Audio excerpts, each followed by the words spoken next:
तो नेपाल के राष्ट्रपति और प्रधानमंत्री के इस्तीफे के बाद इस वक्त पूरा नेपाल सेना के नियंत्रण में है और उसके साथ ही नेपाल में नई सरकार के गठन को लेकर भी चर्चा तेज हो गई है। खबरों के मुताबिक काठमांडू के मेयर बालेन शाह को अंतरिम सरकार में व्यवस्था में शामिल किया जा सकता है, यानी बालेन शाह के नेतृत्व में नई सरकार का गठन हो सकता है।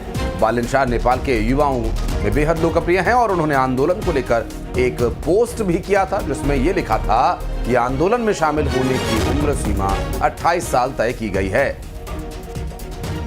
तो इस बात से साफ तौर पर समझ सकते हैं आप कि ये जो आंदोलन है सिर्फ युवाओं का फिलहाल है और ये जो आंदोलन है उसके ये चीफ इस आंदोलन में शामिल नहीं हो सकते, ये बताया गया इन्होंने। 28 साल के अगर ऊपर हैं आप तो इस आंदोलन में शामिल नहीं होंगे, इन्होंने ये पोस्ट जारी किया था।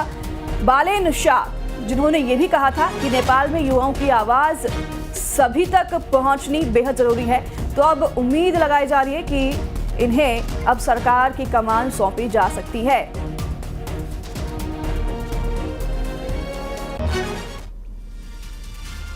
तो नेपाल के हालात पर भारत सरकार की पैनी नजर है। मंगलवार को हुई सीसीएस की बैठक में नेपाल के हालात पर विस्तार से चर्चा की गई। प्रधानमंत्री नरेंद्र मोदी ने नेपाल के हालात पर चिंता जताई और पीएम मोदी ने कहा कि मैं नेपाल के लोगों से शांति की अपील करता हूं। आज सुबह 11 बजे वित्त मंत्रालय की स्थायी समिति की बैठक होगी जिसमें नेपाल के हालात पर चर्चा होनी है।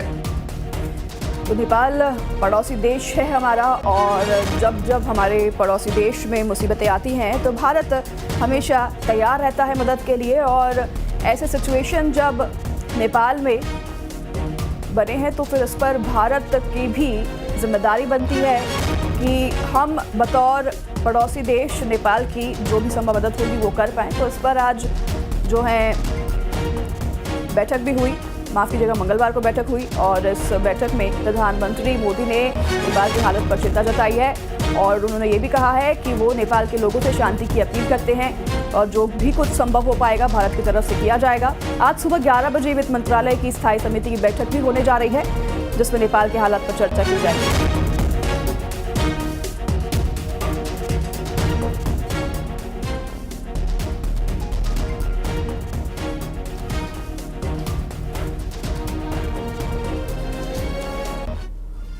और बढ़ते आगे बात करेंगे उपराष्ट्रपति चुनाव की, जहां एनडीए के उम्मीदवार सीपी राधाकृष्णन ने भारत के उपराष्ट्रपति चुनाव में बड़ी जीत हासिल की।